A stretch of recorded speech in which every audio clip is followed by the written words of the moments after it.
septembre. xool yan premier acte le député yi di posé ak yaakaar bi nga xam ne yëpp sénégalais yi ñu ngi koy nourrir actuellement. bëgg am envie gis changement. bëgg am envie gis ay réformes yoo xam ne nañ ko enclenché pour am de nouvelles pistes yoo xam ne dina si gis en quelque sorte soppeeku ci nekkinu askan wi. mais dama bëgg ñu wax ci beneen affaire parce que pratiquement temps bi ñu seddoon na pratiquement jeex na. mais sur un cas par rapport à la justice. cas Ousmane Diagne mi nga xam ne jàpp nañ ko. ci partage bu mu defoon. ci li ñuy wax la une des journées détournées te ñu doon ci tudd Papito Kara boobu aussi yaa ngi koy observé bu baax affaire boobu. te gàcce la loolu lu ñu ciy observé bu fi loolu c'est-à-dire que ni boo nekkee Sénégal da ngaa war a rus man c'est-à-dire que xam nga ñëwoon naa fi wax. su ma ñëwaatee day mën ne li ma la waxoon. temps bi daf koy dëggal rek quoi loolu kese la. ñëpp gàcce lañ ci am justice bi wane waat na ak tuuteem. c'est le procureur qui s'est autosaisi. waaw loolu mooy li gën a graaw. mbir yi fi nekk yëpp moom lii la dem autosaisi bon on sait qu'il y a des gens derrière yoo xam ni ils ne veulent pas se faire une mauvaise promo ñoo bàyyi procureur mu dem defal c'est que nga lëkkaloo boobu am entre des gens rek ça veut dire que ni Sénégalais yi nous ne sommes pas de même pied d'égalité comprendre nga mais gàcce la ci réew mi problème yi fi am yëpp scandale yi fi am yëpp rapport yi IGE bind yëpp ñu bàyyi fi yëpp dem na jàpp Ousmane Diagne parce que daa partagé reetaan c'est-à-dire que ni loolu mooy réduire justice bi lañ jël ridiculiser ko ci kanamu Sénégalais yi et wane aussi Macky Sall tiital gi mu bëgg a tiital ceux qui exercent en tout cas leur liberté de pensée et de parole et d'expression ils essayent de faire peur aux gens et loolu gàcce la au Sénégal xam nga même en parler je veux dire pour des gens yoo xam si nii xam nga ay magum jëmm lañ je veux dire tey moo moo ci benn réew ñu dañoo jàpp tel personne Sénégal c'est un grand pays et ces gens là sont en train de jël drapeau bi di ko def du n'importe quoi xam nga fi est-ce que tey bu ñu jaay ne suñu justice suñu procureur ñun moo autosaisir pour jàpp Ousmane Diagne ñu ne lu tax ak fi jamono toll ci procureur boo xam ne def nga ay sorties catastrophiques yoo xam ne Sénégal yi xam naa ne jamono bi nga xam ne ñu ngi toll ci mbënd bi yaa ngi dégg Sénégal yi di jooy suñ alal anamu suñ 700 milliards fi anamu ñëpp di jooy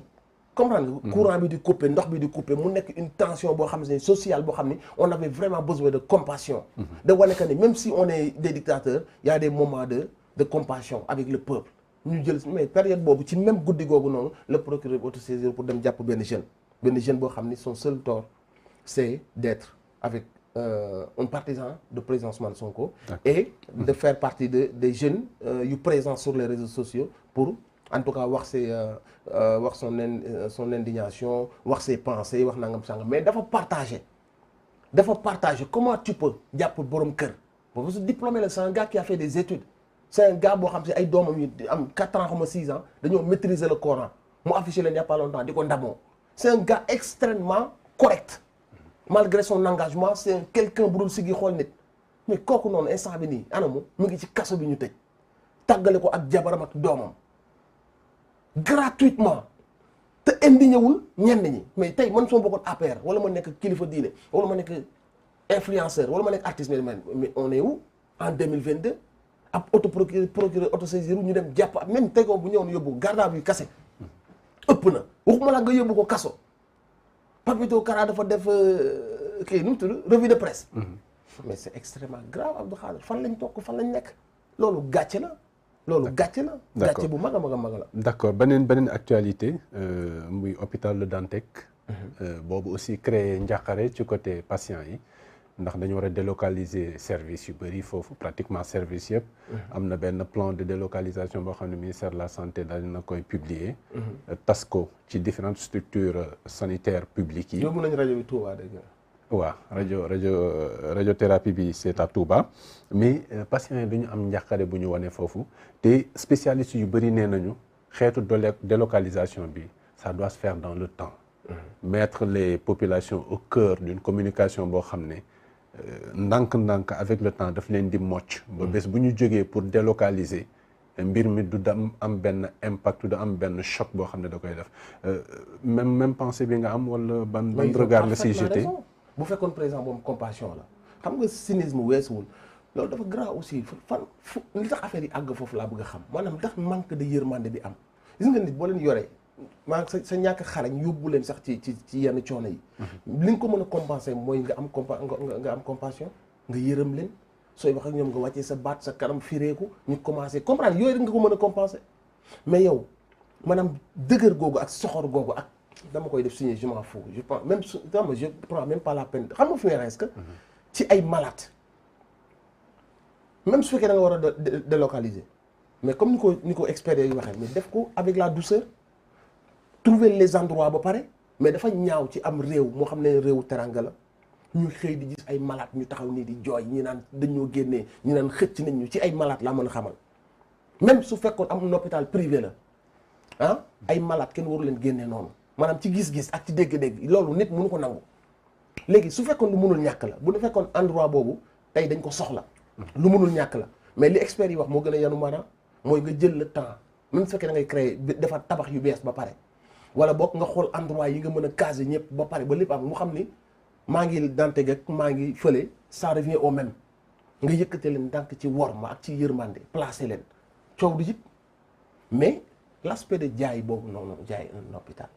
jaay xaaj jaay lii après mais loolu aspect wu jaay boobu ci réew moo xam ni ci réew moo xam ni fi mu gën a sooxee ci côté boobu la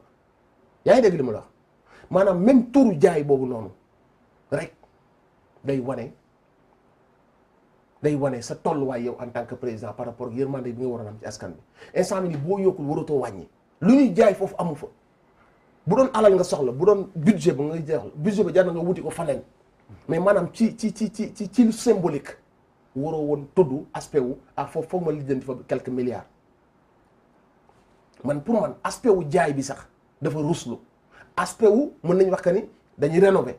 dañuy yokk loolu mën nga ko def état c'est budget la donc mënoon nga yokk Dantec ba mu mel ni mu war a mel ak fu mu war a am te doo ci jaay benn centimètre. mais le choix injustifié. ci li nga xalaat mais xaalis boo xasee ba jaay xaalis tax nga koy jaay kan nga koy jaay lu tax nga koy jaay kooku lan la fay def mais symbolique bi laa wax. symbolique bi hôpital booy dem di jaay loolu mooy lan ci réew moo xam ne côté boobu nga gën a. hôpital nañ fay tabax ba tey mais non côté bi nga jaay pour lan la. côté bi nga jaay pour lan la dama la ci symbolique waroo pas fel benn espace. comprendre nga ci miettes yooyu nga fay am pour un état jaroon na nga wuti faneen xaalis bi mais plutôt symbolique boobu nga bañ koo laal d'autant plus que dañoo sooxee ci côté boobu noonu. D'accord alors dañuy aller rapidement parce que temps bi jeex na au niveau de la régie on me le signale mais juste un petit commentaire si acte bi nga xam ne Gabriel Kane def na ko à Touba. Du matériel médical on parle justement de santé matériel médical yi nga xam ne def na ko comme don foofu à Touba ñu bëri rafetlu ko lu ñu war a rafetlu également. jàppe naa que ni ñu ko ñaaw lu ñu ëpp ñu ko rafetlu. ndax te loolu laa seetlu. parce que moom maanaam li mu wane. ci jëmmam ci waxam ci ñàkk yaram ci ñàkk wormaam ci ñàkk xam ñun Sénégal ak suñuy valeur ci force gi mu ñu bëgg a forcer la vie occidentale. ci moom nu muy décrire la femme occidentale.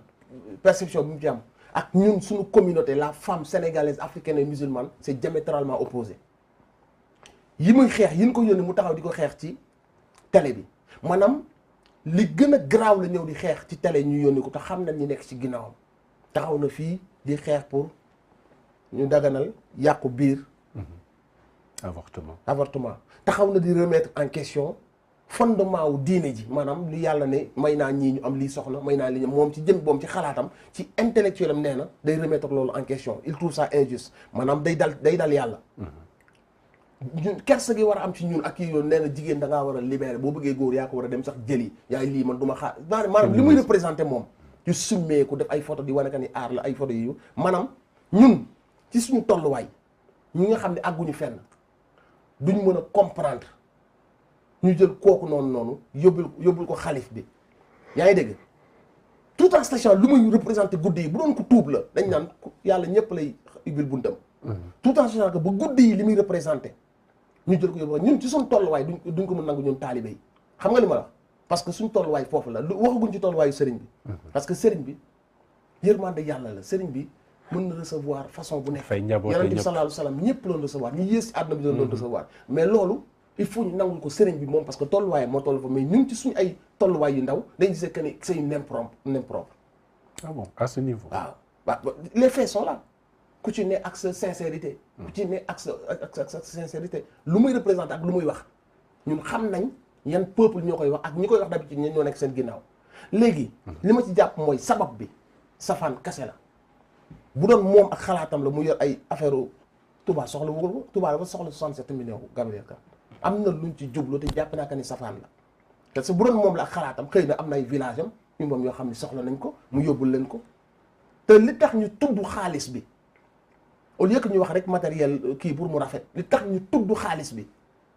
c'est pour décrédibiliser pour wane que ni suñu sëriñ si ku indi xaalis ñu recevoir la ak lu ñu ne maanaam man li ma jéem mooy lu safaano moo sabab demam boobu te ba mu demee wanewul war ma wanewul yar nam toogee nam raxaw ci biir jigéen ñi ci biir góor ñi wanewul yar wanewul war ma kaala ga sax dañ ko doon xëccaatal di ko defar ci kanamu sëriñ bi wanewul yar wanewul war ma la ko tax a jóg taalibe yi nag njort ne safaan la ak politique ak créer benn tension nit ñi wax ci après ñu ne gis ngeen ñii li ñu wax lii ci xalifa bi sax joxuñu ko cër maanaam am nañ lu sabab lu nekk ci ginnaaw loolu moo tax nit ñi di tëbaka dal te loolu nag dama leen wax nañ ci tey nit booy wax ba agsi ci ligne bi da ngay taxaw parce que sa kilifa la comprendre nga donc damay comprendre nit ñi seen réaction lay comprendre mooy àgguñu ci tolluwaayu sëriñ bi nag moom xam nga li tax muy recevoir loolu laneen la beneen niveau la parce que maam Cheikh Ahmadou Bamba tubaab yi nga xamante ne nii ñoo ko doon jéem a teg safaan bi mu paree ba nga xam si làkk na ngërëmal suñu borom mënoon na ni defal ma ñoom ñëpp doom dalee na baal ba noppi ñaanal leen yaa ngi dégg kon ku koy représenté nekk Sëriñ Tuubaa wu tey façon bu nekk mën naa ñëw toog ci wetam mais kooku tamit ba mu ñëwee ci réaction xalif bi da nga xam baatin da ngay xam que ni foofu lumière bi sax dañ koo téye ni xalif bi toogee ni mu téye boppam donte xamul ndaw si xamul fu mu jógee xam naa ne am na lu mu yëg mais ña ko yóbbu ak la tax mu dem jël benn matériel mbubboo matériel boobu au lieu que ñu ne yóbbu nañ benn matériel ci ab dispensaire wala benn district dañ ne yóbbu na nangami million te nangami millions yi c'est juste pour créer ay réaction ñi naan sëriñ si gëm ñu dara. mais donc bu ñu joxee dañuy évaluer. non xam nga li ma la wax. en communication. xam nga li tax ñu ne diw boo xam ne mu ngi doon taxaw ci plateau yi ne dama am problème location barki démb di ko wax. ñu wëlbatiku daat ne mu nekk ci diggante bi nga xam ne def na wax na ay mbir génn na ay booy dee mu taxaw di fecc naan alkaati yi très bien di def yu mel noonu ci même guddi googu noonu ñu dem ne yóbbu na nangami million dama ne sabab bi man njortu naa ko ni safaan la d'accord te taalibe yi loolu laa leen nangul mais buñ ci wax luñ ci war a wax wala ñu tax buñ ci war a taxaw parce que worma bi toujours dañu war di ko sàmm te xam naa que ni ñi def loolu it bëgg nañ ñenn ci taalibe yi am nu mu waxee ba utiliser ko contre ñoom après à des fins politiques pour wala leen que gis nga ñii li ñu wax ñi nga ñii li ñu wax ñi nga li ñu wax mais diggante sëriñ bi ak taalibe yi ak mer gi mbëggeel la. d'accord mbëggeel kese la maanaam dañoo jàpp que ni sëriñ bi dafa pur tellement ba ñenn ñi ak niñ mel waru leen sax recevoir loolu façon mbëggeel la. comprendre nga mais liñ war a xam mooy seen tolluwaay la ñu waxee tolluwaayu sëriñ bi mooy mën naa recevoir n'importe qui bu la defarul jox la lumière. yow boo fi indee ak mbon yaag sa mbon noonu nga koy buubewaat yóbbu mais sëriñ bi il est appelé à recevoir tout le monde. d'accord alors benn dernier point Bijou balaa ñuy tëj temps bi jeex na certainement mais dama bëggoon juste Mortalla nga joxe sa avis sur l'exploit de Kalidou Koulibaly. Premier match. Premier match à Chelsea en plus à Chelsea. reprise de volée. ah oui non but bu extraordinaire. benn but digne d'un attaquant. Mais c'est un défenseur qui l'a réalisé. Lui il marque déjà en tant que défenseur. mais d'habitude c'était de la tête. oui. d'habitude c'était de la tête. mais là la reprise à la Cristiano Ronaldo bi mu def moom nii moom sérieusement man moom dama sauté ba laal plafond. dañ ko yéene quoi en plus xam nga capitaine. et voilà loolu aussi day dolli confiance. guddi ñu toll ñu ngi waajal coupe du monde bëri na sunu joueurs yoo xam ni instant bi nii ñu ngi un peu xam nga ci ay situation ñii amaguñ club ñii amaguñ temps de jeu moom nga xamante si ni am na lu muy représenté su dee yéeg day yéegaaleel ñoom da leen dolli confiance. et je pense que ça fait du bien. et je lui souhaite vraiment mu réussir à Chelsea. Sadio Mané qui fait partie des nominés pour le Ballon d'Or. on souhaite que mu jël ko. même si on sait que xam nga y a une très grande discrimination et tout ça. mais on souhaite que mu jël ko mais déjà il est en train de faire feu à Bayern. au Bayern donc on souhaite aussi lu mu am Liverpool mu am lu ko ëpp. en tout cas ñu ngi ñuy sigil mais démb moom je pense que Kalidou a détrôné même les attaquants les ay Cristiano Ronaldo ak cette reprise de volée quoi. d'accord ce dernier mot. ba sant rek kontaan aussi ci invitation bi nuyu waa Sénégal set yëpp ak ñi ñu doon seetaan comme d'habitude aussi man su ma lay wax. sama xalaat laa lay wax. donc du coup je suis très authentique et voilà ak dëng-dëng yeeg yëpp yi ci am. donc damay tuub par rapport ak offensé yi nga xam ne mën naa ko offensé ñenn ñi en tout cas sama xalaat lay wax ak ni ma ko gisee donc ce n'est jamais dans l'idée de blesser wala d'offenser mais en tout cas bon matuma quoi maa ngi tuub aussi ñëpp ñoo xamante si offensé naa leen par rapport ak ni ma waxee. Et au plaisir de refaire beneen émission ak yow incha allah. incha allah donc ñu jaajëfal ko bu baax Mor Talla Gueye alias Nit Dof moom lañ doon recevoir tey ci 13 minutes de vérité doon waxtaanee commenter également actualité bi ñu jaajëfal leen yéen ñi nga xam ne yéen doon suivre ci diaspora bi mais également ci réewu Sénégal di rafetlu bu baax ànd bi ak Sénégal 7 di leen dig daje bu suba ak beneen invité ci Sénégal 7 jërë ngeen jëf ñu yendu jàmm.